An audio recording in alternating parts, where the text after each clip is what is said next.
ఈ కార్యక్రమాన్ని సమర్పిస్తున్న వారు ద PMC ట్రస్ట్.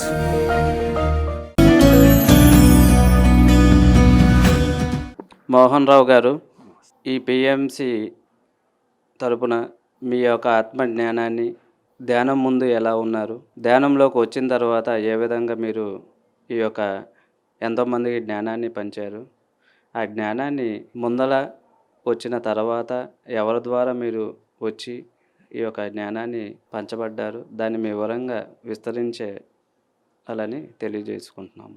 ధ్యానంలోకి 2010 డిసెంబరు వేదానంద బాబాజీ గారి కోసం వెళ్ళి, ఆయన చూడటానికి వెళ్ళి, దానికి అమరావతి ధ్యాన మహాచక్రంలో ఆయన చూడటానికి వెళ్ళి ఇలా ధ్యానం తెలుసుకున్నాం. అంతకుముందే తెలిసిన కొంచెం అశ్రద్ధ చేసాం. ఎందుకంటే కింద మా పోర్షన్లోనే కింద ఉండే అమ్మాయి కళ్యాణి అనే అమ్మాయి, ఆ నాన్నగారికి బాగాలేదని పిరమిడ్ ధ్యానంలో నాన్నగారు చాలా బెడ్ పేషెంట్ నుంచి మళ్ళీ తిరిగి కోలుకున్నారు. అది జరిగిన విషయం చెప్తే దాన్ని ఇన్స్పిరెన్స్గా తీసుకుని మేము కూడా ధ్యానం చేద్దామని అనుకున్నాం.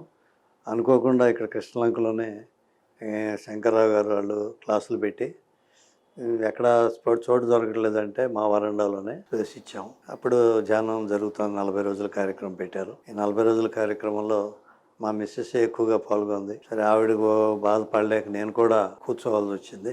అంటే మీ మేడం గారు ముందులో వచ్చారా, మీరు ముందులో వచ్చారా? ఆవిడే ముందు వచ్చారు. ఎవరి ద్వారా వచ్చారు?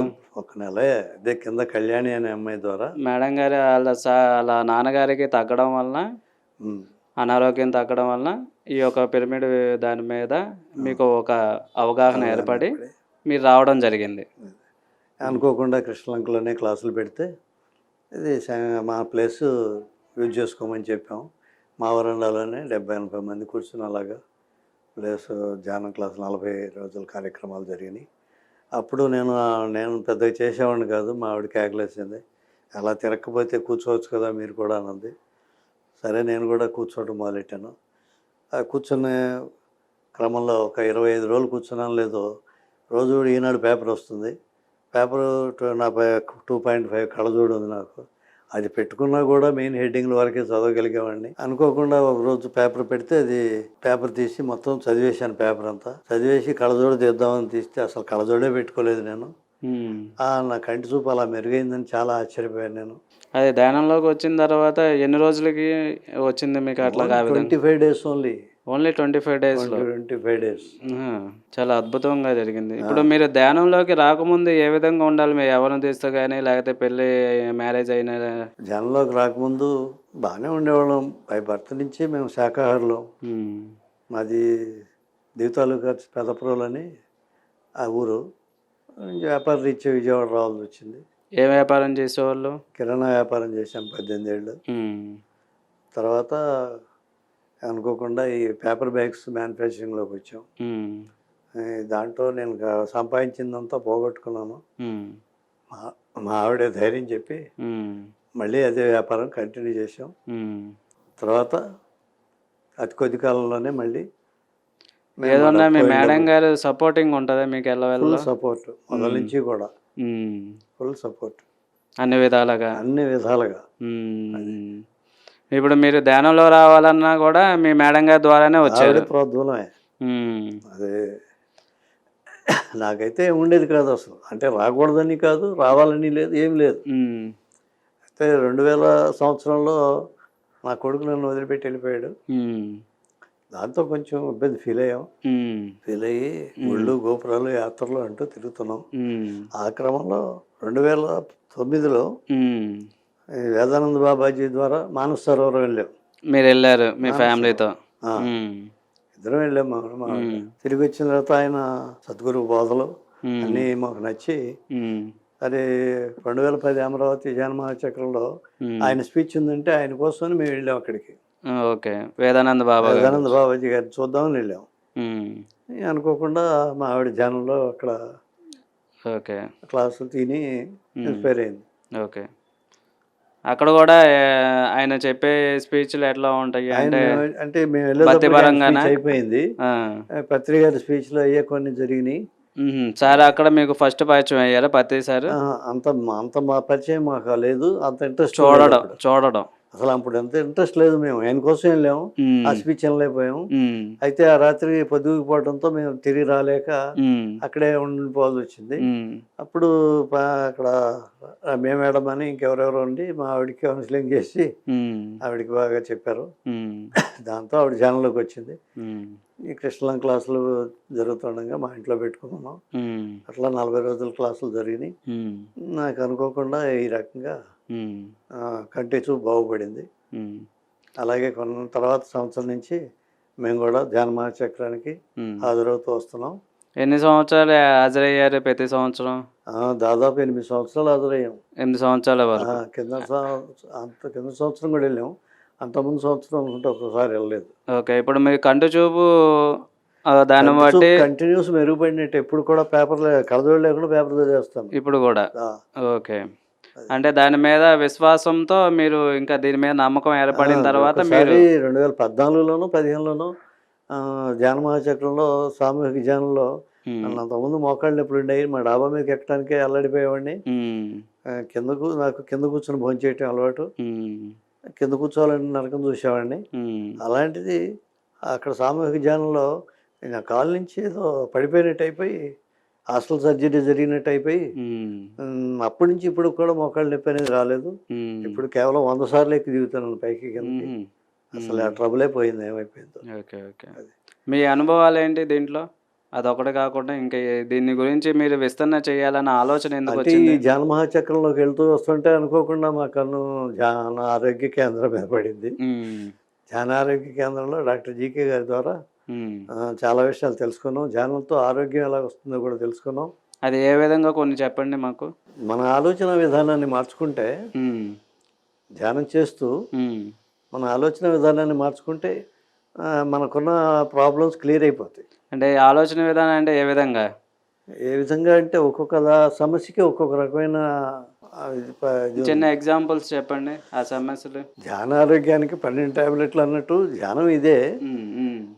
ధ్యానం ఇదే కార్యక్రమం. టాబ్లెట్లు అంటే బయట అమ్మే టాబ్లెట్లు కాదు. ఓకే, ధ్యానం టాబ్లెట్లే, పుస్తకాలు అన్నమాట. పుస్తకాల రూపంలో ఆయన రూపొందించారు. చాలా చక్కటి టాబ్లెట్. చిన్న పుస్తకాలు, సింపుల్గా 15 రూపాయలు పుస్తకాలు. అవి చదివితే మన ఆలోచన విధానం మార్చుకుంటే చక్కగా మన ప్రాబ్లం క్లియర్ అయిపోతుంది. దాంట్లో మీకు నచ్చిన సన్నివేశం చెప్పండి ఒకటైనా. వచ్చిందంటే నాకు అనుకోకుండా 2015-16లోనో వెరికోసిస్ అనే వ్యాధి కూడా వచ్చింది. కింద నుంచి రక్తనాళాలు పైకి వస్తే రక్తనాళాలు దెబ్బతిన్నాయి. ఓకే, దాని మూలంగా కాలు రక్తనాళాలు పగుళ్ళు వచ్చినట్టుగా అనిపించి విపరీతమైన మంట పుట్టేది. బ్లడ్ కారుతుందేమో అని భయం ఏర్పడేది. హాస్పిటల్కి వెళ్ళాము. హాస్పిటల్కి వెళ్తే ఆపరేషన్ చేయాలన్నారు. హైదరాబాద్ అపోలో హాస్పిటల్కి వెళ్తే ఆయన కూడా ఆపరేషన్ చేయించుకోవాలండి, ₹1,00,000 అవుద్ది అన్నారు. తర్వాత మాకు సరే అప్పటికే జీకే గారు పరిచయం ఉన్నారు కదా ధ్యాన ఆరోగ్యం. ఆయనకి ఫోన్ చేసాం. ఆయన వెంటనే రిపోర్ట్ అంతా చూసి ఈ ప్రాబ్లం మా వదిన గారు తగ్గించుకున్నారు, మేడం జ్యోతి గారు, వారికి ఫోన్ చేయండి ఒకసారి అన్నారు. ఆవిడ ఫోన్ చేయగానే ఆవిడ వెంటనే చెప్పారు, రోజు తెల్లవారుజాము 3 నుంచి 6 వరకు పిరమిడ్లో కూర్చుని ధ్యానం చేయండి. 3 to 6. 6కి సూర్యుడు అప్పుడే సూర్యుడు వస్తూ ఉంటాడు. ఆయన్ని చూస్తూ కళ్ళు తెరిచి చూస్తూ 10 నిమిషాలు ధ్యానం చేయండి. ఆ తర్వాత ఆయన విజృంభిస్తే చూడలేరు కదా, కళ్ళు మూసుకొని అక్కడే కూర్చొని ఇంకొక 20 నిమిషాలు ధ్యానం చేయండి. ఆ తర్వాత మెత్తటి గ్రౌండ్లో ఒక ½ an hour సేపు మీరు వాకింగ్ చేయండి. ఈ రకంగా ఒక 40 రోజులు చేయండి, తర్వాత చూద్దామన్నారు. నేను ఇట్టాగే 25 days 30 days చేశానో లేదో నా ప్రాబ్లం క్లియర్ అయిపోయింది. అసలు మొత్తం క్లియర్ అయిపోయింది. అసలు ఏమైపోయినా తెలియదు. ఇప్పుడు కూడా హ్యాపీగా ఉంది. ఆ ప్రాబ్లమే లేదు. సూర్యరశ్మి ద్వారా మాతృత్వం ద్వారా మీలో ఉన్న అనారోగ్యాన్ని తొలగించేసింది అంటారు. ఖచ్చితంగా. ఓకే, ఈ చాలా మంచి అనుభవం కదండి ఇది. అంటే చాలా మంచి అనుభవమే. అంటే 25 రోజులు, 41 రోజులు కాకుండా ఇప్పుడు వరకు వస్తుందా అది మళ్ళీ? అసలు ఆ ప్రాబ్లం లేదు ఇంక అసలు. ఏమీ లేదు. ఏం లేదు. అప్పుడు నమ్మకం ఇంకా ఎక్కువ దృఢపడిందా? అప్పటి నుంచి కంటిన్యూగా చేస్తూనే ఉన్నాం. పొద్దున్నే తెల్లవారుజామున డైలీ 3కి నాకు మెలుకొచ్చేస్తుంది. ఓకే. 3:15 కూర్చుంటాను, 4:30, 5 దాకా చేస్తాను. ఇలాగ మీకేమైనా ఇంకా అనుభవాలు ఏమైనా ఉన్నాయా? ఇంకా అంటే మీరు సేవ ఎక్కువ చేస్తారని తెలుసు. సేవ మనకు చేతనైంది సేవ ఎప్పుడూ చేస్తాం. ఏ రూపంలో చేస్తారు సేవ అనేది? ఎక్కువగా ఆహారం అందించడమే నాకు ఇష్టం. ఓకే. వండి పెడతాను ఎవరైనా ఇంటికి వచ్చిన వాళ్ళకి. చక్కగా నేనే వండి పెడతాను. వాళ్ళు ఎంత తింటే అంత నాకు ఆనందం. ఓకే. ఇప్పుడు పత్రి సార్ని ఎప్పుడు కలిశారు? పత్రి సార్ని అప్పుడు కలుస్తూనే ఉంటాం. అంతా డీప్గా కలవటం కాదు, కానీ ఆయన ఎప్పుడు వస్తున్నారంటే, విజయవాడ వస్తున్నారంటే పిరమిడ్ హౌస్కి వెళ్తాం, కలుస్తాం. ఇక్కడ మానస సరోవరం వెళ్తాం, కలుస్తాం. అన్ని చోట్ల ఆయన్ని కలుస్తూనే ఉంటాం. ఓకే. ఆయన యొక్క అనుభూతి అయినా పొందారా ఆయన ద్వారా? ఆయన ద్వారా అనుభూతి అంటే ఫిజికల్గా తక్కువ. అంటే ఆయన హాస్టల్గా ఉందా? హాస్టల్గా అంటే ఒకసారి కల్లోకి వచ్చారు ఆయన. నేను ఏదో కూర్చుని చేసుకుంటుంటే గదిలో ఆయన సడన్గా అనుకోకుండా వచ్చారు లోపలికి. గబుక్కుని లేచి నమస్కారం పెట్టా. లాగి చెమ్మమ్మటి వీడు కొట్టారు. గబుక్కుని ఆయన కాళ్ళ మీద పడిపోయా. అంటే కొట్టి దెబ్బకు పడిపోయా. ఆయన కాళ్ళు తగిలి. సరే ఆయన కాళ్ళు పట్టుకు వీసుదంటే ఏంటో మల్లెపూలు వీసినట్టు అంత మెత్తగా ఉన్నాయేంటో. అంతే మెరుగు వచ్చేసింది. మంచి అనుభూతి పొందారు అయితే. అదే. ఆ తర్వాత పిరమిడ్ పార్టీ పెట్టినప్పుడు బయట జెండా ఎగరేసాం మేము కూడా. ఆయన వచ్చారు. ఆయన పిరమిడ్ చూద్దరు కానీ రండి అంటే ఇప్పుడు కాదులే తర్వాత అన్నారు. తర్వాత ఒకసారి దాన్ని ఏమంటారు శాఖాహార ర్యాలీకి వచ్చినప్పుడు ఇక్కడ స్కూల్ పిల్లలతో ఒక 200 మంది పిల్లలతో ఏర్పాటు చేశారు. ర్యాలీ ఏర్పాటు చేసాం. అది చేసిన తర్వాత పిల్లలంతా పైకి వచ్చారు. పిరమిడ్ దగ్గర కూర్చోబెట్టాం కాసేపు. తర్వాత కింద హాల్లోకి వచ్చి కూర్చున్న తర్వాత అప్పుడు సడన్గా పత్రిజీ గారు వచ్చారు. అప్పుడు లోపలికి వచ్చి పిల్లల మధ్యలో ఒక అరగంట సేపు చక్కగా వాళ్ళని అలరించి చక్కటి క్లాస్ చెప్పి, అంటే ఒక సమయం మాట ఇచ్చిన దాన్ని ఆయన నిలుపుకున్నారు. కానీ పై పిరమిడ్ చూడాల. సరే, ఆయన ఎక్కడ అడుగు పెడితే అక్కడే కదా ఆయన. ఇప్పుడు ఆయన ఎన్నో ఆయన స్పందన గురించి ఎంతోమంది ఎదురు చూస్తూ ఉంటారు. అలాగా మీ ఇంటికి వచ్చి ఆ స్పందన ద్వారా టచ్ చేసి వెళ్ళారంటే అదే ఒక పెద్ద. ఇంకోసారి కూడా వచ్చారు ఆయన పెళ్లి రోజుకి ఎప్పుడు వచ్చారు. ఒకసారి వచ్చే లోపలికి వచ్చి హాల్లో కూర్చున్నారు. ఉయ్యాల్లో కూర్చున్నారు. మా ఉయ్యాల్లో కూర్చొని చక్కగా కాఫీ తాగి పెసరట్టు తిని. ఇప్పుడు పిరమిడ్ ఎప్పుడు కట్టారు మీరు? 2010 డిసెంబర్లో మేము వచ్చాం. 2011 జనవరిలో నేను మొదలెట్టాను. 2010 ఆగస్టులోనే పిరమిడ్ కట్టేసాం. చాలా 7 మంత్స్లోనే కట్టేసాం. ఇప్పుడు అక్కడ పిరమిడ్ కట్టిన తర్వాత అప్పటికి ఎంతమంది వచ్చి చేసుకుంటూ ఉండేవాళ్ళు స్టార్టింగ్ నుంచి? స్టార్టింగ్ నుంచి బాగానే వస్తున్నారు. వచ్చి చేసుకునే వాళ్ళు 20 మంది 25 మంది పడతారు. 11 సైజు. అంటే వాళ్ళు ఎందుకు మానసికంగా ఆందోళనతో వచ్చేవాళ్ళ, అనారోగ్యంతో వచ్చేవాళ్ళ, లేకపోతే ధ్యానం చేసుకోవాలని వచ్చేవాళ్ళ? ఏ విధంగా అంటే ఈ పెద్ద జనంలోకి రావడానికే కొంచెం అనారోగ్యం సమస్యలు ఏదో కారణం ఉంటేనే వస్తారు ఎవరైనా. వచ్చేయాలి దాన్ని ప్రశాంతత కోసమైనా వచ్చి కూర్చుంటారు కొంతమంది. ఎట్లా వచ్చిన వాళ్ళకి కొంచెం అనుభవం, వాళ్ళ ప్రశాంతత చూసి మరి కొంతమంది జాయిన్ అయ్యి అట్ట 70-80 మంది దాకా మనం దాంట్లోనే కూర్చునేవాళ్ళు బయట. ఇక్కడ కింద క్లాసులు చాలా జరిగినాయి. సప్తాహాలు అలా చాలా జరిగినాయి. మండలాలు కూడా చాలా జరిగినాయి. అయితే ఏంటంటే ఇప్పుడు లాక్డౌన్ మూలంగా మార్చి నుంచి అసలు క్లాసులు కూడా లాక్డౌన్ మూలంగా అన్ని చోట్ల అయిపోయినాయి. ఎన్నో ఆగిపోయి ఉన్నాయి. ఫ్రీక్వెంట్గా జరిగాయి క్లాసులు. ఇప్పుడు ప్రెజెంట్ వచ్చేలేకే లాక్డౌన్ లో క్లాసుల్లో అటెండ్ అవుతున్నారు. మీకు తెలిసిందే ఎవరికైనా తెలియజేస్తున్నారా మీరు? నేను తక్కువ, మా మిస్సెస్ ఎక్కువ చెప్పుద్ది. ఇప్పుడు పిరమిడ్ మెడిటేషన్ ఛానల్లో మీరు చూస్తున్నారు కదా, దానివల్ల మీ యొక్క జ్ఞానాన్ని ఎంతవరకు మీరు పొందగలుగుతున్నారు? ఎంతమందికి అందేయగలుగుతున్నారు దీని యొక్క ప్రచారాన్ని? నేను పొందేది అంటే మనం చెప్తున్నాం పిరమిడ్ PMC ఛానల్ చూడండి అని. ఓకే.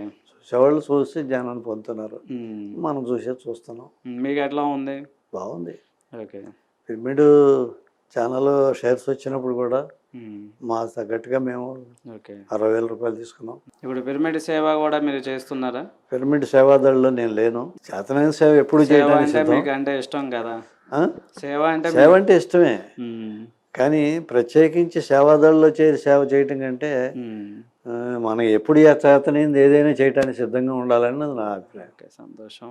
మోహన్ రావు గారు మనకి ఇచ్చిన ఆత్మీయ జ్ఞానాన్ని తను ఈ యొక్క ధ్యానం ముందు ఒక విధంగా ఉన్న ధ్యానంలోకి వచ్చిన తర్వాత తన యొక్క కంటి చూపుని, ఈ యొక్క కాలు యొక్క ప్రాబ్లాన్ని దాని యొక్క ఆరోగ్యవంతం చేసుకుంటూ ఎంతో తన సేవా దృక్పథంతో తనకి అందిన జ్ఞానం ద్వారా వాళ్ళ ఇంటిపైన పిరమిడ్ కట్టడము, ఆ పిరమిడ్ కట్టిన తర్వాత ఆ మేడం గారు వాళ్ళ దంపతులు ఇద్దరు శాకాహారులు అవుతూ ఆ యొక్క మేడం గారి ద్వారా సారు రావడము, సారు వచ్చిన తర్వాత ఎంతోమందికి సేవా దృక్పథం అనేది ఎంతోమందికి అందిస్తూ దీన్ని ఎంతో ముందుకు తీసుకెళ్ళినందుకు మీకు ఒక హృదయపూర్వకంగా ధన్యవాదాలు. ఈ అవకాశం ఇచ్చిన పిఎంసి ఛానల్ వారికి నా ధన్యవాదాలు. ఈ అవకాశాన్ని, ఈ యొక్క జ్ఞానాన్ని మనకు పంచిన బ్రహ్మర్షి పితామహ పత్రిజీ గారికి మరియు ధ్యానారోగ్య కేంద్రం డాక్టర్ జి గోపాలకృష్ణ గారికి మరీ ధన్యవాదాలు.